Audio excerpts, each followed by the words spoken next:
Ang Kilangin Falls ng Laguna ay isa sa pinakamaganda, malinis at malamig ang tubig. Kaya mag-enjoy kayo dito kasama ang barkada. Ngunit kayo ay maglalakad ng mahigit kumulang 2 kilometro papunta sa area. Panoorin nyo ang video para makita nyo ito.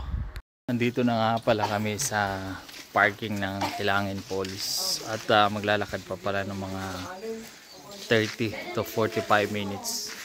Tapos iwan yung mga gamit dito kung nakamotor. Tapos magbibihis muna bago pupunta doon sa falls. Kilangin Falls pala ay nasa paanan na siya ng bundok ng Banahaw. Okay?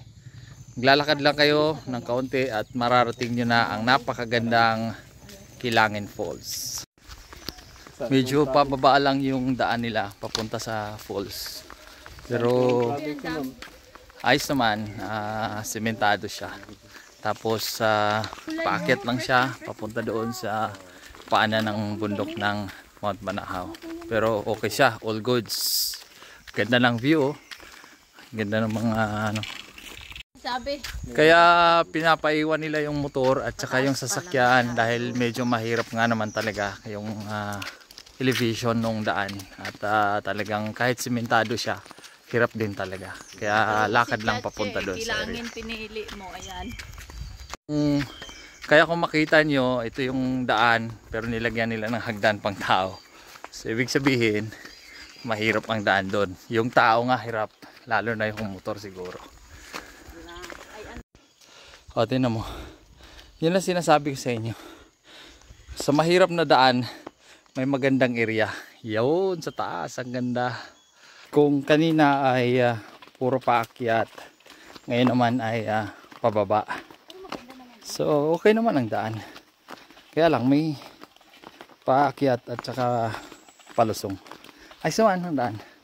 Malamig dahil meron pa siyang mga kahoy, mga malalaking punong kahoy. Okay? Tapos dito nga pala, kailangan mong magkaroon ng tour guide. Lalong-lalo na kung first timer. Kasi hindi mo alam ang daan ang papunta doon sa Kilangin Falls. Kaya magbabayad ka ng 400 para sa tour guide. So ang tour guide namin ngayon is si Joven na nauna. Dala niya yung aming life vest namin. At kailangan mo ring bayaran, may bayad din po yun.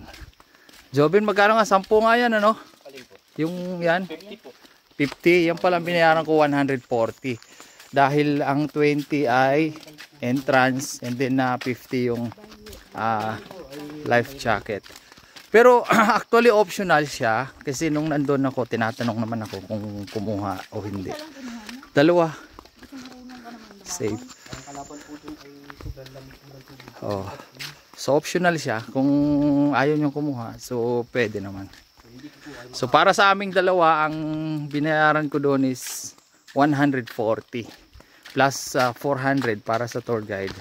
So parang 540 para sa dalawang tao. Pero sulit naman, ayos. Para sa akin mai-recommenda ko yung area kasi partly nakakapag-exercise ka tapos ang ganda ng area, malamig, maganda ng ganda yung swimming pool nila, pools nila. Yati, ito na yung last na pababa.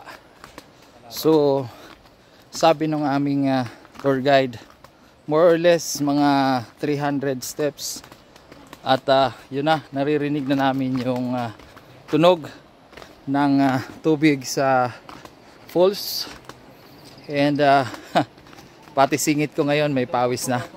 But yun na nga ang sabi nila, parang pangarap yan, kailangan mo munang pagdaanan bago mo marating. Yati guys, yati guys, sa wakas narating na din namin yung falls at tama nga, ang kapakasulit nga oh, ang ganda. Andun po ang falls sa kabila at ayun oh, ang ganda ng area, ang ganda ng tubig oh. Ha? Talagang totoo nga yung sinabing paghirapan mo muna bago mo makuha ang lahat. Ganda guys dito. Kung pagka nandito nga pala kayo, kailangan nyo magdala ng pagkain kasi wala kayong mabilhan dito sa taas. So karamihan sa kanila may dalang pagkain. Yan. Yan. Yan. May kanya-kanyang kubo sila oh. Pagpistuhan nyo. Tapos sa baba, maligo na tayo sa malamig na tubig. Ay, talaga naman. Ayos. Gapang.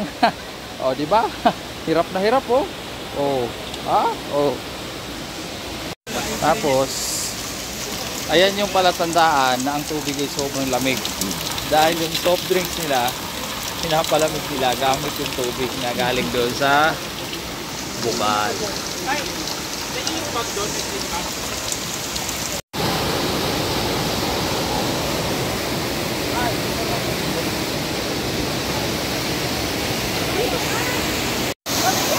Yan na po yung falls niya. Maliit lang siya, pero napakaganda ng tubig sa baba. May kalaliman lang, yan o. Ano? Tapos pagka hindi sa tag-init, malakas na po yung water, maganda. Ayun. Naming naliligo guys. Guys, sana naliligo.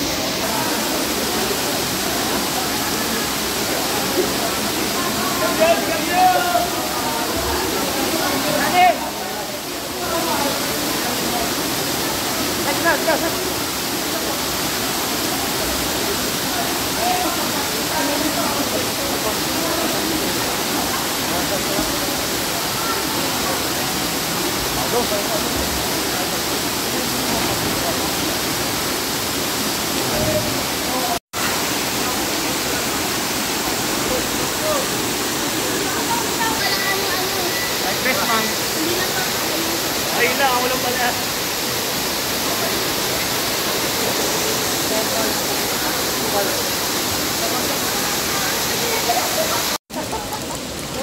Okay guys, yan yung model namin ngayon dito sa Kilangin Falls. Oh.